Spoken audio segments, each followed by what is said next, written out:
중국 우한에서 시작된 이 코로나 바이러스가 세계화하는 그런 추세 속에 있습니다.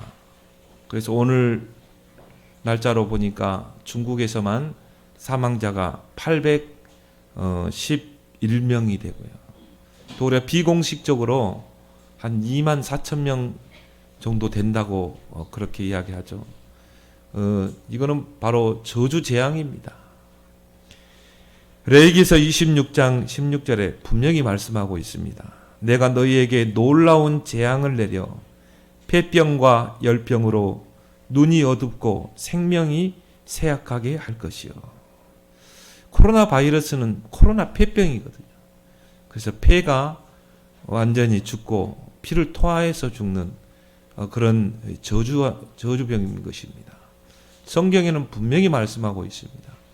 하나님을 말씀을 거부하고 대적하고 그런 자들은 반드시 이런 폐병과 열병으로 생명을 잃게 될 것이다. 그러면서 레위기 26장 19절에도 내가 너희의 세력으로 말미암은 교만을 꺾을 것이다. 하나님을 대적하고 살아남을 자가 있겠습니까? 하나님을 대적하는 자 산산이 부서질 줄 믿습니다.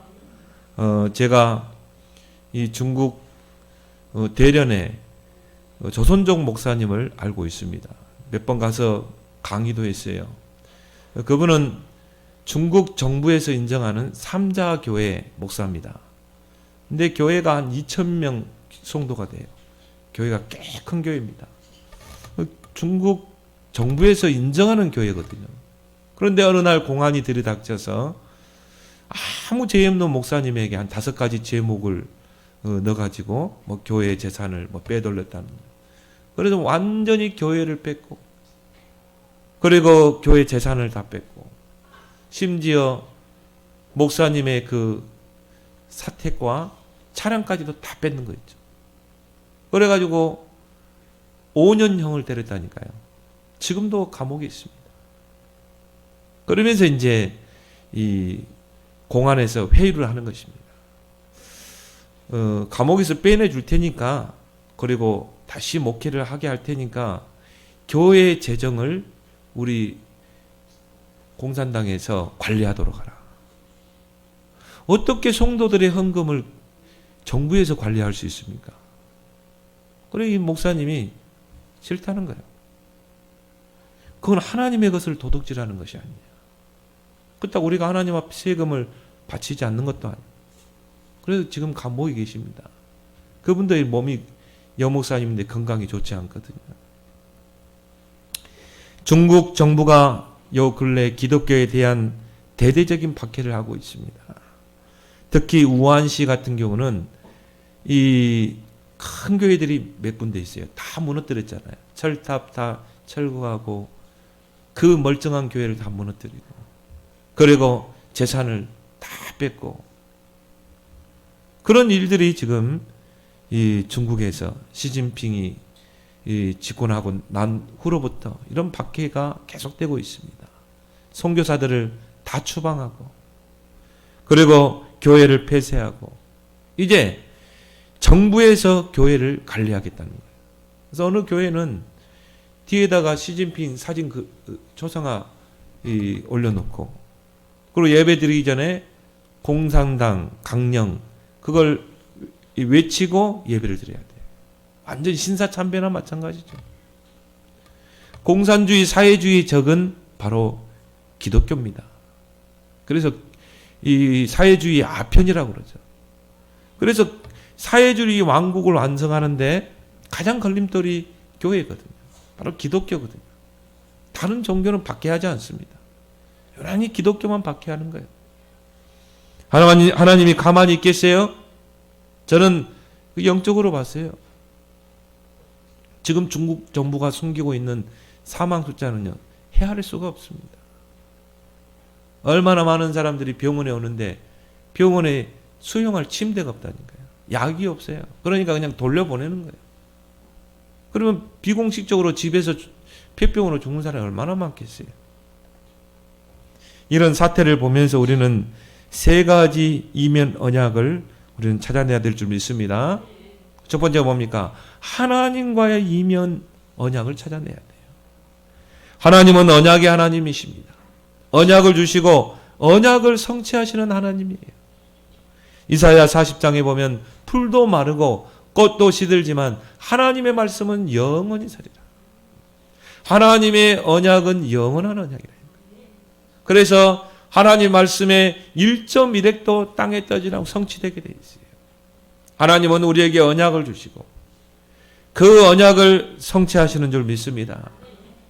신앙생활은 다른 게 아니에요. 언약을 붙잡는 거예요. 언약의 흐름을 따라가는 것입니다. 그렇다면 나와 하나님과의 이면 언약이 있어야 한다 이 말이에요. 대부분의 교인들을 보면요, 이런 언약이 없어요. 하나님과 나와 맺는 이면 언약이 없다 이 말이에요. 이거 없이 신앙생활하는 교인들 많습니다. 거의 대부분일 것입니다. 성경 속에 하나님께 쓰임받은 인물들의 공통된 특징이 뭡니까? 다 이면 언약이 있었거든요. 요셉은 꿈을 통해서 하나님께서 언약을 보여주셨죠. 하늘의 해와 달과 별이 절하는 세계 복음화에 그 언약을 보여줬어요. 그게 이면 언약이에요. 그때는 성경이 완성되기 되기 전이기 때문에 하나님이 또 그런 방법으로 계시하시죠. 또 다윗 같은 경우는 사무엘 선지자를 통해 하나님의 언약이 전달되잖아요. 너는 반드시 왕이 될 것이다.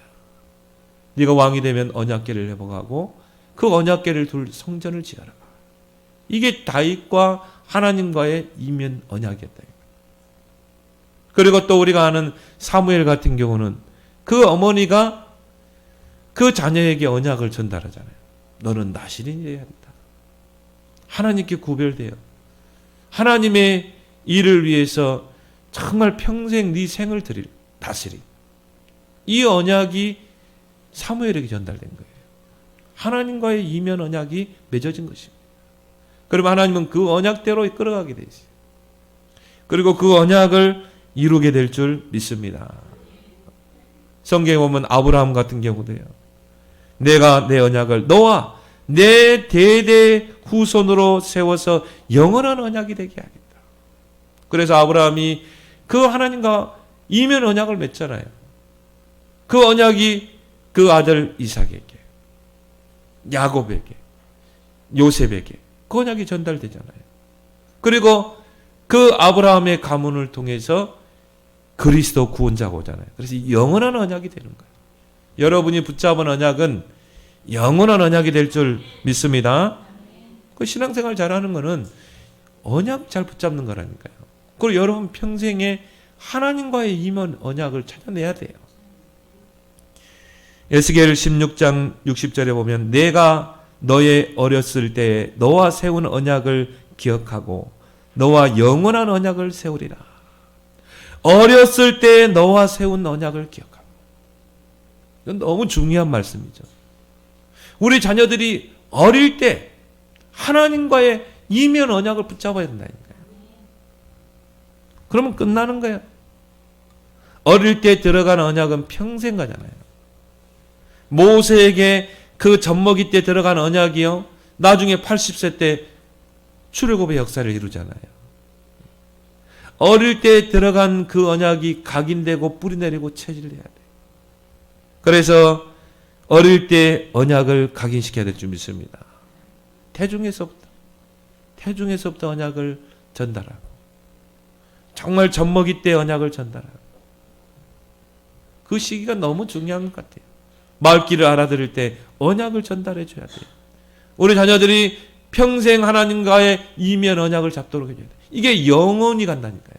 우리가 왜 사무엘과 다윗과 요셉을 언급합니까? 이들의 특징이 어릴 때 언약이 들어간 거예요. 그러니까 이 언약이요 평생 가잖아요.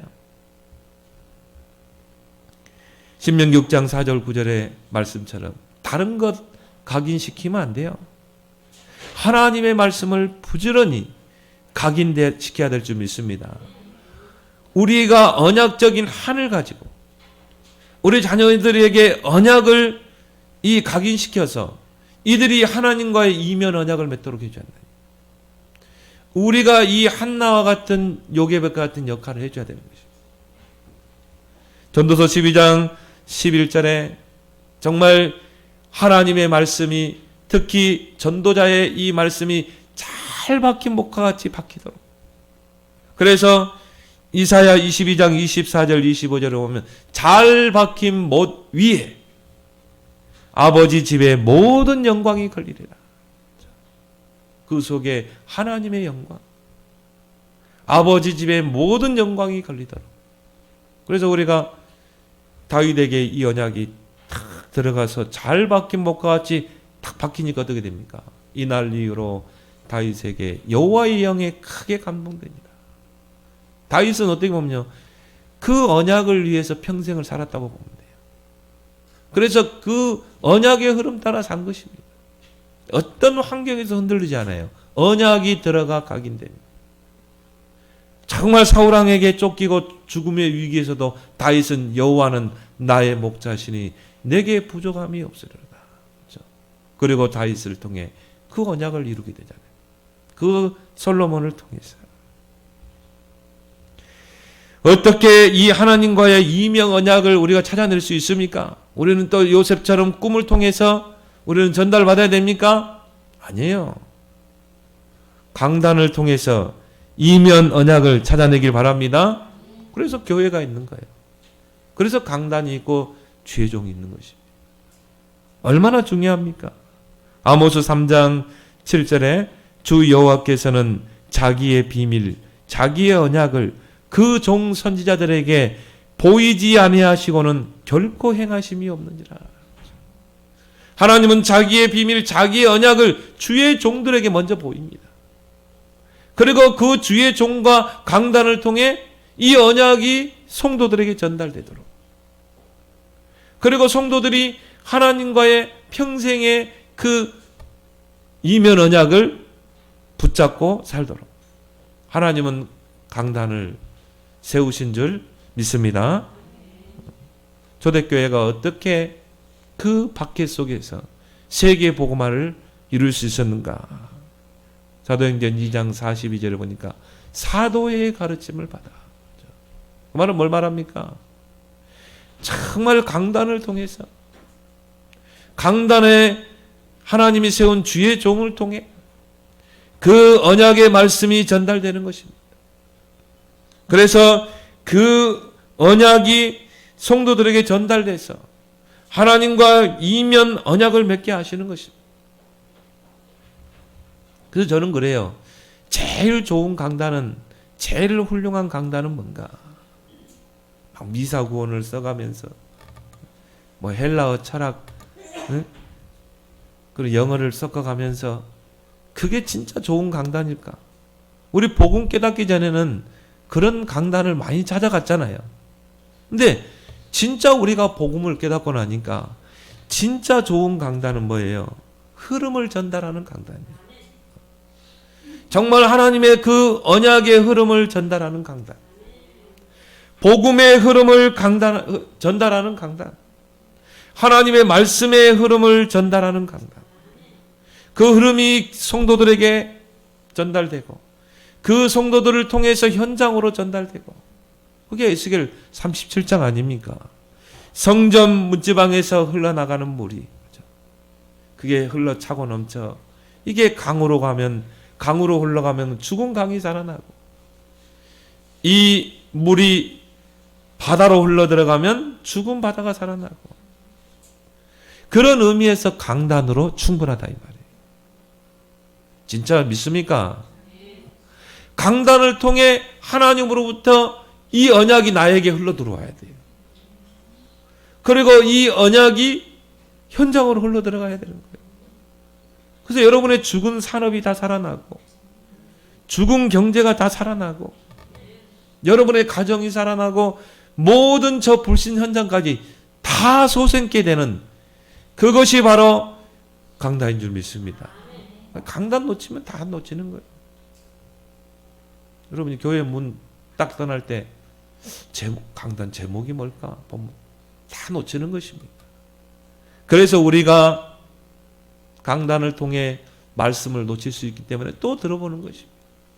또 놓친 부분이 뭔지.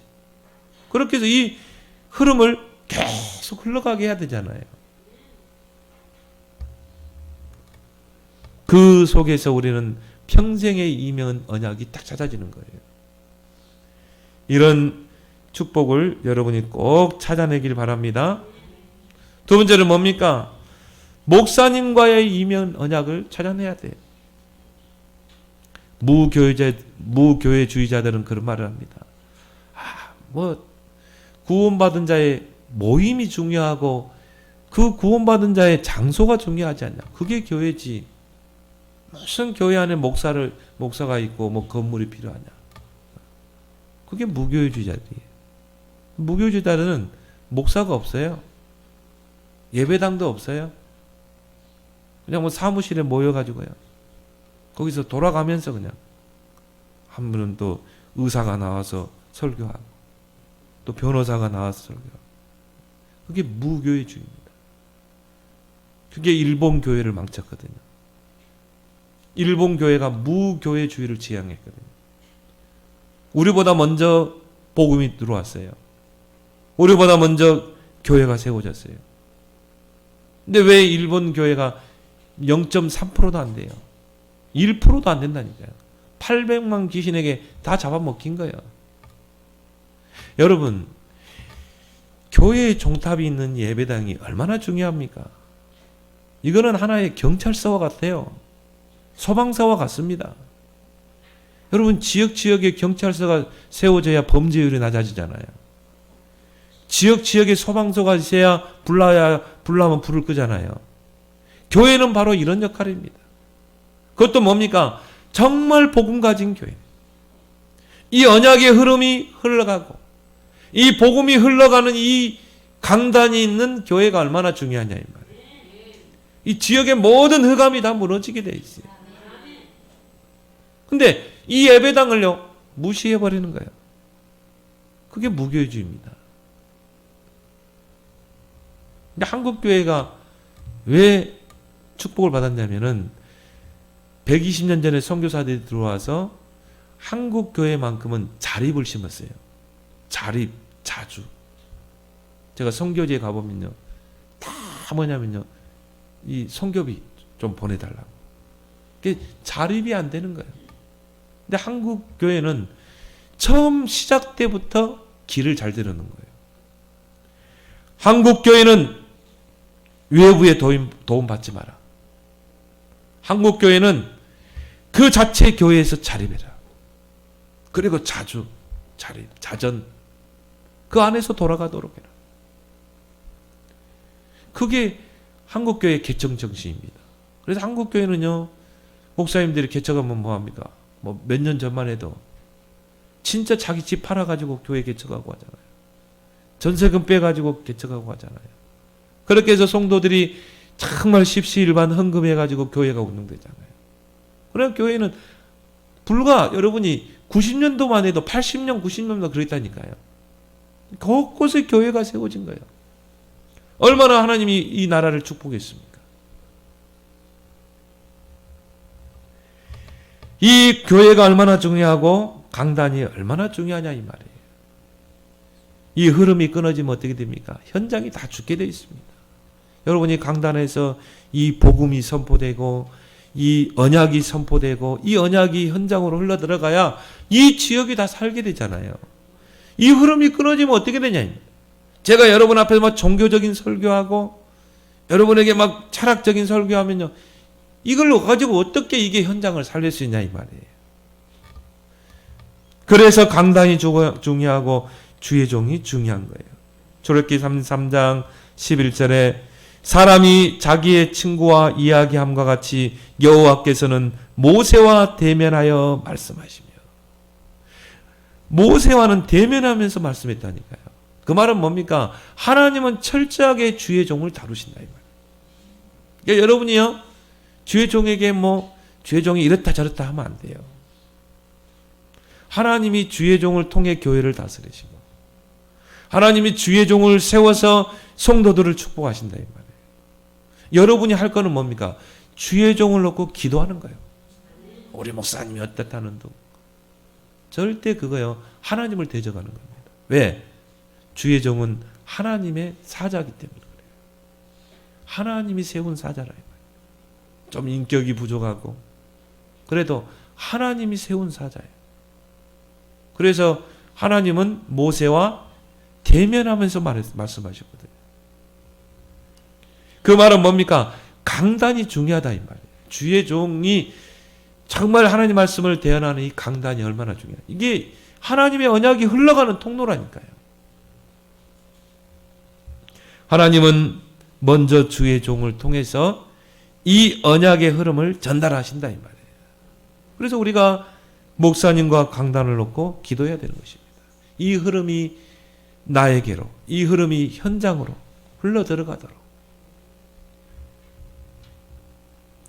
출애굽기 3장 21절에 보면 이 출애굽의 피 언약이 누구에게 전달됩니까? 모세에게 전달됩니다. 모세야, 내가 애굽의 노예 생활하는 내 백성의 고통을 보고 그들의 부르짖음을 내가 알고 그들의 부르짖음을 내가 듣고 이제 내가 너를 보내서 내 백성 이스라엘을 구원해낼 것이다.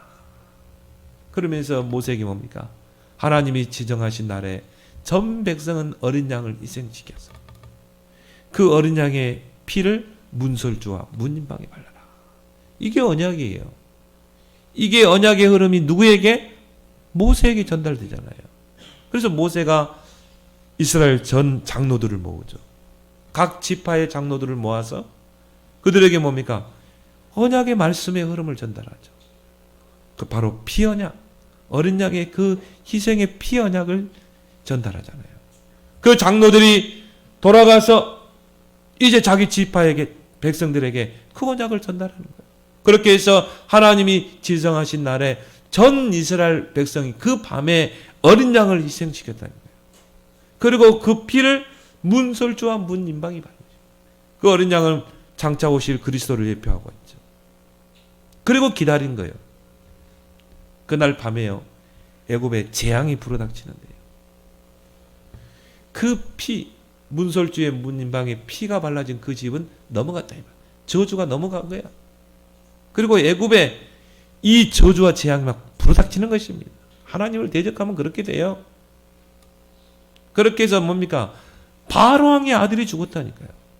그러니까 그 왕과 하던 애굽의 바로 왕이 두 손 든 거예요. 전 이스라엘 백성은 다 나가라. 그게 출애굽의 기적인 것입니다.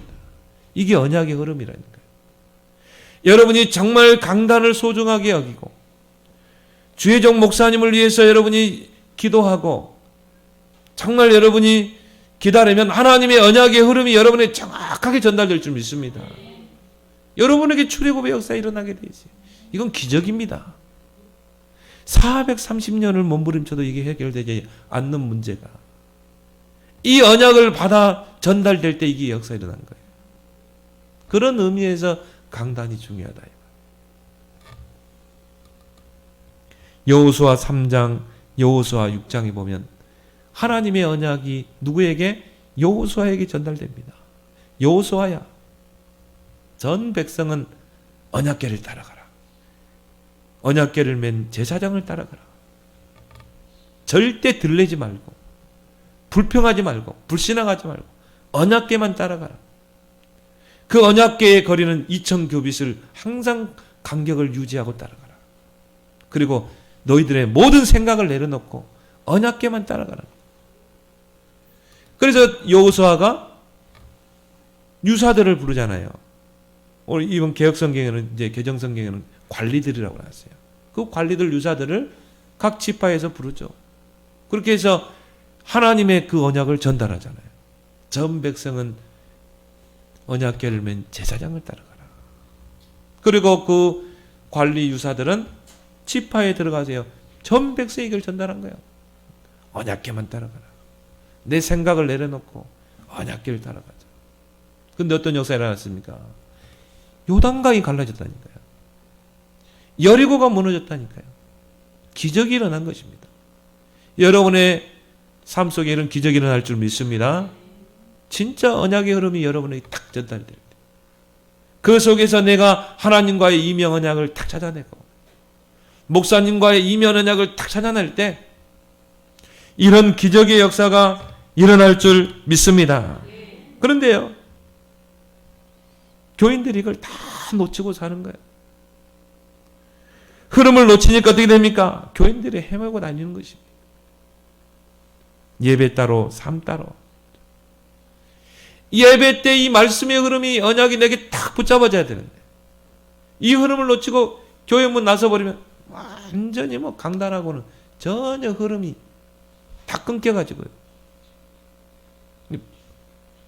6.1 현장에서는 거의 불신자 수준으로 사는 것입니다. 예배 따로 삶 따로. 이중생활, 삼중생활. 나는 이런 교인들이야 거의 90% 된다고 봐요. 그러니까 응답을 다 놓치는 것입니다. 무늬만 기독교인이에요. 그래서 하나님이 교회에 누구를 세웁니까? 중직자를 세우는 것입니다. 중간 사역자를 세워서 이 역할을 해줘야 한다 이 말이에요. 왜? 이 새신자들은요, 또 영적으로 좀 시달리는 교인들은 이 언약의 흐름이 내게 안 와닿는다니까요. 그럼 중직자들이 역할을 해줘야 되는 거예요. 중직자들이 기관장이 되고, 중직자들이 구역장이 되고, 중직자들이 지역에서 다락방 운동, 지교를 통해서 또 미션홈을 통해 이 렘넌트들에게, 교인들에게, 새신자에게 이 언약의 흐름을 흐르도록 해줘야 한다. 그 역할을 하기 위해서 중직자를 세우는 것입니다. 이제 우리가 앞으로 중직자 임직을 내가 기도하고 있습니다. 여러분들이 그 역할을 바로 허리의 역할, 다리 역할, 브릿지 역할을 여러분이 해야 될 줄 믿습니다. 교회 안에 새 가족이 있다. 그러면요, 여러분들이 그 역할을 해줘야 돼요. 10%도 흐름 못합니다. 근데 우리는요, 내 기준을 가지고 이 사람을 보니까 그래요. 하나님의 입장에서 봐야 돼요. 하나님이 한 영혼을 구원하실 때는 하나님이 과거, 현재, 미래까지 가지고 하나님이 영혼을 구원하십니다. 그 말은 뭐예요? 이 사람을 향한 시간표를 가지고 계신다. 근데 그 시간표가 창세 전부터 시작되는 거예요. 창세 전에 이미 택했다 이 말이에요. 그래 놓고 하나님이 때가 되면 하나님이 부르신 거예요. 그건 하나님 마음이에요. 주권이에요. 어릴 때 부를 수도 있고 나이 40, 50대 가서 부를 수도 있는 거고. 근데 우리는요, 내 기준에 보고 안 따라온다 막 이렇게. 여러분이 내 기준과 내 시간표로 보지 말고 하나님의 시간표를 보면서 끌어가길 바랍니다. 그래서 어떻게 다른 흐름을 타도록 좀 기다려주기도 하고요. 또 섬기기도 하고. 갓난아기가 엄마 뱃속에서 나오면 바로 걸어갑니까? 아니죠. 시간표가 있다 이 말이에요. 젖을 먹을 시간표, 이유식 할 수 있는 시간표. 그 시간표를 통해서 이제 뭡니까? 스스로 할 수 있는 시간표가 오게 되잖아요. 근데 그런 갓난아기에게 억지로 들이밀면 설사해요. 그게 이제 중직자 역할이라. 하나님의 시각에서 그 사람을 보고. 교회 안에도 보면요, 아직 영적인 감각이 안 된 교인들이 많다니까요. 아직 영적 상태가 이 강단 말씀을 들을 수 있는 그 상태가 안 돼 있는 거예요. 그러면 그걸 누가 해야 돼요? 중직자들이 조금 씹어가지고. 그렇죠? 여러분 어릴 때 다 엄마가 그렇게 키웠어요. 엄마가 입으로 조금 씹어가지고 그거 입에 넣어줬다니까요. 이웃이 없을 때는 그렇게 했어요. 조금 잘게 부숴가지고 그렇게 해서 떠먹여줘야 돼요. 그게 중직자 역할인 줄 믿습니다. 새신자들이 쑥쑥 자라나는 것입니다. 믿음이 쑥쑥 자라나는 거예요. 그렇게 해서 뭡니까? 흐름을 탁 타도록 물고 역할을 해줘야 돼요. 파이프 역할을 해줘야 되잖아요. 우리 논에 지금 저수지에 물이 흘러가지 않고 지금 논에 벼가 다 타들어가면 어떻게 돼요? 그쪽으로 물을 틀어줘야 되잖아요. 그래서 물이 흘러 들어가서 그 벼가 잘 자라도록 해줘야 되잖아요. 이게 바로 중직자의 역할이다. 그렇게 해서 목사님과의 이면 언약을 찾아내야 된다. 나는 정말 식주인이 될 거야. 나는 목사님의 보호자가 될 거야. 그래서 오늘 로마서 16장에 보면요, 바울의 복음 사역을 도운 일꾼들이 나오잖아요. 한 37명 정도 나옵니다. 우리 다 읽지 않았지만. 근데 이들의 특징이 뭡니까? 다 별명을 붙여줬어요. 바울이 이들을 문하라라 하면서 그들 이름 앞에 뭘 붙입니까? 별명을 다 붙였다는 거예요. 그걸 뭘 말합니까? 바로 바울의 가슴 속에 있었다 이 말. 바울의 기도 속에 있었던 자들. 이게 복 중에 복인 줄 믿습니다. 여러분이 정말 목사님의 기도 속에 있는 자, 목사님의 정말 가슴 속에 있는 자가 되길 바랍니다. 이게 이 명계계. 목사님이 여러분을 볼 때요, 저 사람은 정말 식주인이구나. 저 성도는 정말 나의 보호자구나. 이게 목사님의 가슴 속에 있는 것입니다. 이게 나의 이면 언약이 돼야 될 줄 믿습니다. 그래서 오늘 여기 보면요, 1절 2절에 보니까 누가 나옵니까? 베베가 나오죠. 근데 이 사람은요, 보호자라고 그랬어요. 보호자. 바울을요 정말 보호하는 이 베베 집사였어요. 그리고 이 로마서를 고린도에서 저 로마까지 전달하는데요, 자기 자비랑을 가지고 그 로마서를 전달했다니까요. 핍박 시대에 얼마나 중요한 역할을 했습니까? 바로 바울의 그런 보호자의 역할을. 또 오늘 3절에 보면 예수 안에서 나의 그리스도 예수 안에서 나의 동역자인 브리스가와 아굴라에게 물어나라. 그들은 내 목숨을 위하여 자기들의 목까지도 내어놓나니. 생명건 동역자. 이들이 얼마나 바울을 많이 도왔습니까? 그 고린도에서 바울을 만나고 나고 생명까지 내놓은 거예요. 로마까지 따라가잖아요. 그리고 로마에서 바울과 같이 순교를 당하게 됩니다. 이런 정말 생명건 그런 동역자. 또 오늘 여기 보니까 큰 인물만 보면요, 오늘 23절에 보니까 나와 온 교회를 돌보아주는 가이오. 근데 개혁성경에는요, 식주인 가이오. 나와 온 교회 식주인 가이오. 그게 더 정확한 것 같아요. 그 말 뭡니까? 전도자와 모든 교회를 다 먹여 살릴 정도로 그런 산업의 축복을 받은 것입니다. 그래서 주혜종이 마음껏 세계의 복음을 띄울 수 있도록 식주인 역할을 할 수 있는 이런 가이오와 같은, 나는 이런 가이오가 될 거야. 이런 식주인이 될 거야. 이런 이면 언약을 여러분 찾아내길 바랍니다. 오늘 여기 보니까요, 또 이 사랑하는 자, 또 수고하는 자, 정말 여러분이 주의 종을 놓고 수고하는 자, 또 친척과 같이 가까운 자, 친척은 아니지만 친척과 같이 가까운 그런 이면 언약. 그래서 7가지 별명이 이렇게 쭉 나오게 되죠. 그들이 바울의 복음 사역을 정말 도운다죠. 그래서 바울은 억지로 이 사람들을 딱 소개하잖아요. 그리고 이들을 문안하라. 이들을 위해서 기도하라. 그것은 바울의 가슴 속에 이들이 있었다는 거예요. 바울의 기도 속에 항상 있었다 이 말이에요. 여러분이 바로 그런 성도가 되길 바랍니다. 이제 여러분이 진짜 찾아내보세요. 나는 이 7가지 별명을 가지고 나는 주혜종 목사님과 어떤 이명을 언약을 나는 맺을 것인가. 이게 여러분의 기도가 되길 바랍니다. 정말 주혜종의 근심거리가 되면 안 돼요. 주혜종의 가까이 하기에 먼 당신이 되면 안 된다. 그래서 여러분이 딱 찾아내야 돼요. 나는 정말 생명건 동역자가 될 것이다. 나는 목사님의 보호자가 될 것이다. 세 번째로 뭡니까? 하나님 나라의 이면 언약을 여러분이 찾아내길 바랍니다. 하나님 나라의 반대는 뭡니까? 사탄의 나라입니다. 눈에 보지 않는 두 영적 세계가 있습니다.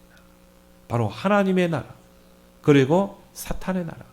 어떻게 보면요, 이 땅에서 치열한 영적 싸움이 지금도 이루어지고 있어요. 요한복음 16장 11절에 보면 사단은 이 세상 임금이라고 그랬어요. 그 말은 뭡니까? 임금 행세를 하는 거예요. 이 세상을 지배하려고 해요. 그리고 사탄의 왕국을 확장하려고 합니다. 고린도후서 4장 4절 5절 보면 이 세상 신이라고 그랬어요.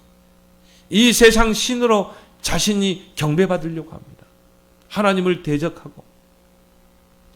그래서 이 나라라는 개념은요, 통치 개념이에요. 한 나라에는 통치자가 있잖아요.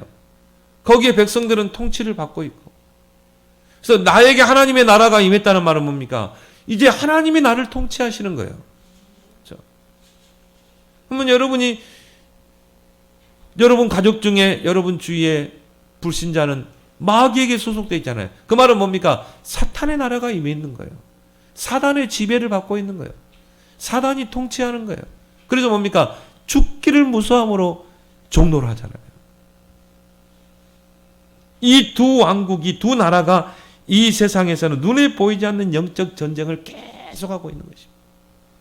그럼 우리가 이 하나님의 나라가 얼마나 중요합니까? 그래서 하나님을 대적하는 이 사단은요, 정사와 권세를 움직입니다. 정사와 권세를 움직인다. 에베소 6장 12절에 보면 우리의 싸움은 혈과 육의 싸움이 아니다. 네 가지 대상과의 싸움이다 그랬잖아요. 정사와 권세와 어둠의 세상 주관자와 하늘에 있는 악의 영들과의 싸움이다. 정사는 뭡니까? 정치 세력들. 권세는 뭡니까? 권력 가진 자. 어둠의 세상 주관자는 뭡니까? 흑암 문화를 만들어내는 자.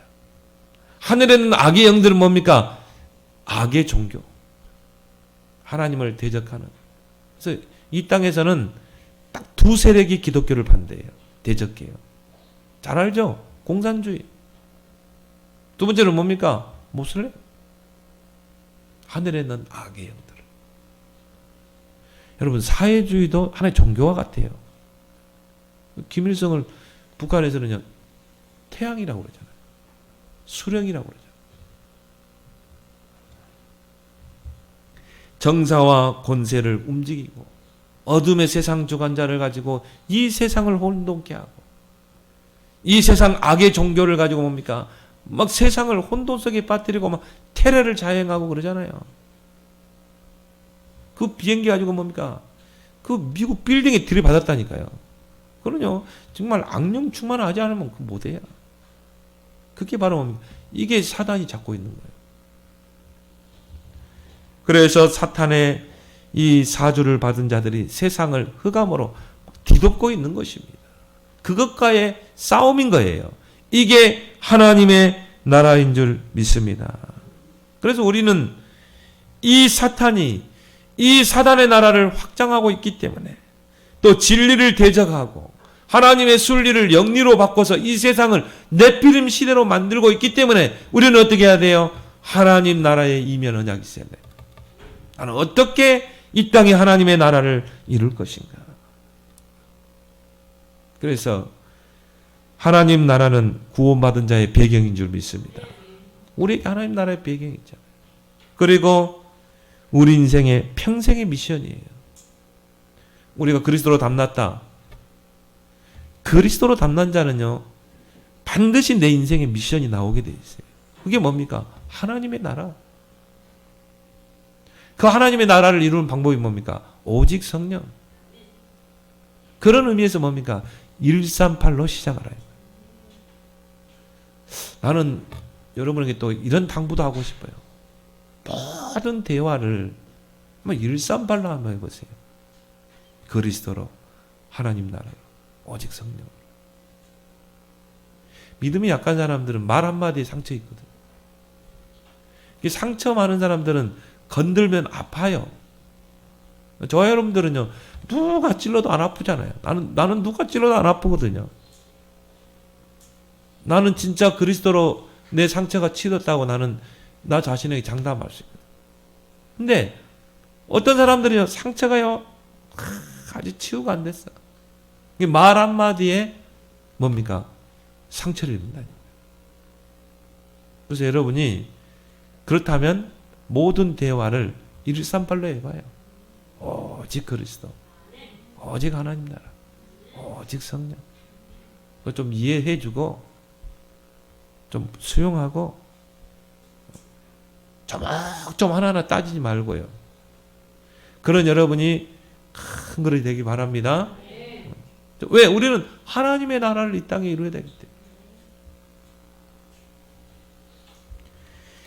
하나님 나라는 우리의 배경이요 또 우리의 평생의 미션이 돼야 돼요. 그래서 빌립보 3장 20절에요. 우리의 시민권은 하늘에 있는지라. 그 말은 뭡니까? 우리의 배경이 뭐야? 하나님의 나라라 이 말이에요. 그래서 우리는 이 땅에 하나님의 나라를 이룰 미션을 붙잡은 우리는 우리 힘으로 할 수 없어요. 그래서 하나님의 성령을 힘입어 귀신을 쫓아내고 사단의 나라를 무너뜨리고 하나님의 나라를 이루어야 될 줄 믿습니다. 예수님이 마태복음 12장 28절에 하신 말씀입니다. 내가 하나님의 성령을 힘입어 귀신을 쫓아내는 것이면 너에게 하나님의 나라가 임하였느니라. 그리고 우리에게 확실한 미션을 줬잖아요. 바로 이 복음을 전파하라. 저 사탄의 나라에 묶여서 고통받는 영혼에게 저 가문에 저 나라에 가서 이 복음을 전파하라. 너희는 모든 민족으로 제자 삼아라. 온 천하에 다니며 만민에게 복음을 전파하라. 오직 성령 내 임하면 권능받고 땅끝까지 증인되라. 그 말은 뭡니까? 땅끝까지 하나님의 나라를 확장해라. 이게 우리의 평생의 미션이라니까요. 그런데 우리가 이 땅에 사는 목적은 뭡니까? 하나님의 나라 누리고 하나님의 나라를 이루기 위해서. 내가 직장에 있다. 직장에 하나님의 나라. 직장에 사탄의 나라가 있다니까요. 어느 곳이든 두 나라가 존재합니다. 하나님은 그 나라에 그곳에 하나님의 나라를 이루기로 합니다. 그러면 내가 직장에 간 것은 몇 푼 벌기 위해서 생계 수단이 아니라 이 직장은 선교지다. 하나님의 나라를 이룰 장소다.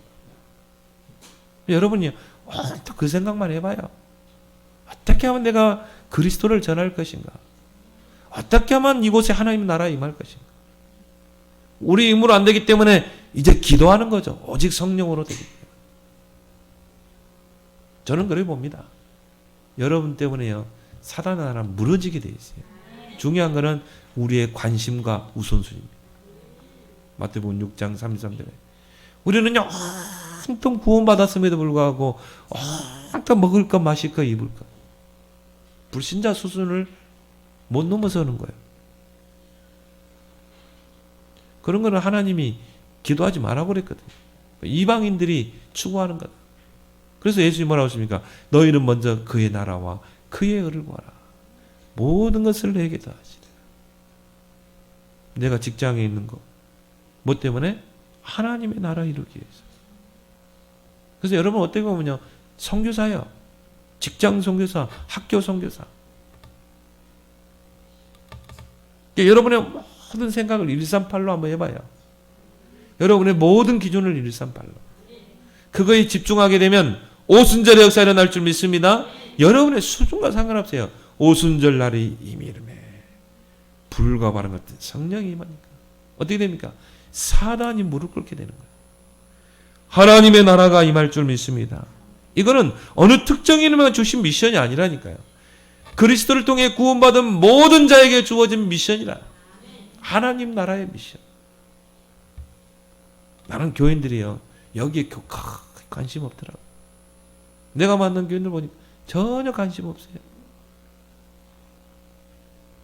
그래서 예수님께서 부활하신 후에 감람산에 제자들을 모아놨고요.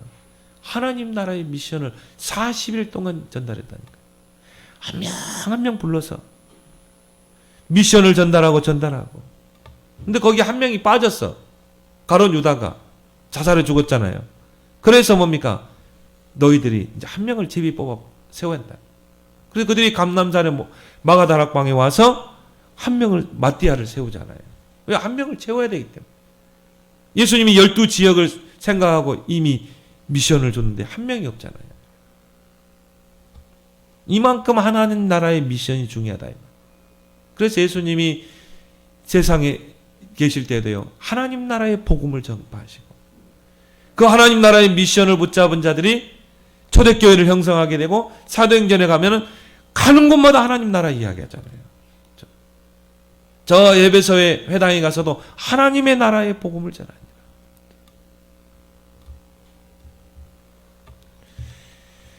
나의 하나님 나라 이면 언약은 무엇인가? 여러분 꼭 찾아내길 바랍니다. 어제 세계본 뉴스에 보니까요, 정말 한 중직자가 그 정신지체 아이들, 그 자폐 아들을요 다 복음으로 세우는 거 있죠.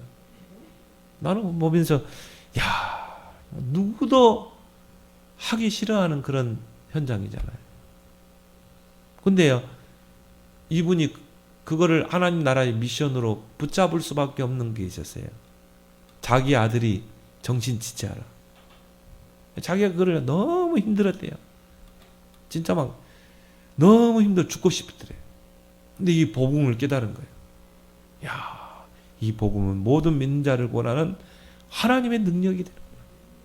이 복음으로 되는구나. 그래서 뭡니까? 계속 복음만 말한 것입니다. 아들이 좋아져가지고. 거기서 하나님의 증거를 보고 뭡니까? 그분이 이제 그 사역에 하나님 나라의 언약을 붙잡은 거예요. 나는 평생 이 정신지체 아들, 이 자폐 아들, 나는 복음으로 살리고 세우고 이들을 서밋으로 세우는 나는 정말 전도자가 될 것이다. 나는 이걸 보면서요, 야, 그래 확실하게 붙잡았구나. 진짜 이 사람은 138이 된 거예요. 진짜 복음 깨닫기 전에는요, 아들이 짐이라. 진짜 그리스도 깨닫고 담나니까 하나님의 나라가 보이는 거예요. 나는 이제 저 정신지체 아이들, 저 자폐 아이들을 내가 복음으로 살리고 세우는 여기에 내 하나님 나라의 미션 올인하겠다. 이걸 나의 평생의 미션으로. 그러니까 방법이 뭐예요? 오직 성령. 내 힘으로 안 되기 때문에. 이런 중직자가 되길 바랍니다. 하나님 나라의 그 이면 언약을 찾아내야 한다. 그래서 2020년도 올해는요, 전 성도가 300명 전도에 도전하자.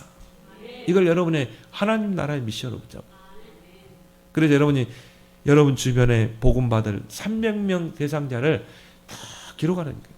우리 지금 여러분 나눠준 책 있죠? 지금 이게 지금 다 전국으로 지금 다 배포되고 있습니다. 다 사가더라. 그거는 뭐예요? 이거 해야 돼, 앞으로. 300명 명단 한번 쭉 적어봐요. 우리 주혁이도 보니까 친구들 다 적더라고. 다 적어놓고 뭡니까?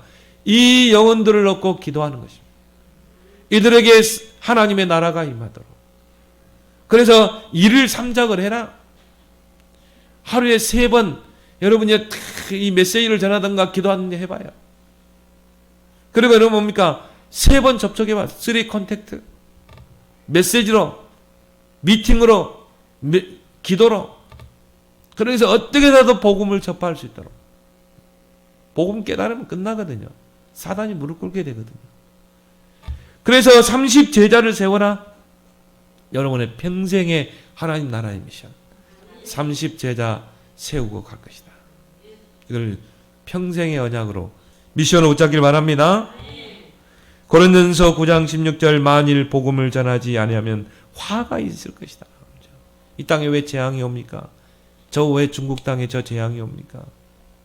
저 중국, 러시아 우리보다 먼저 복음이 들어간 나라 아닙니까? 나는 봤어요. 아, 복음이 없구나.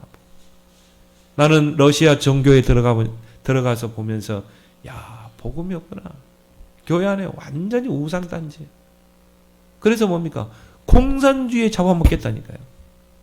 완전히 교회와 공산화 돼가지고 교회가 다 무너져 버린 거예요.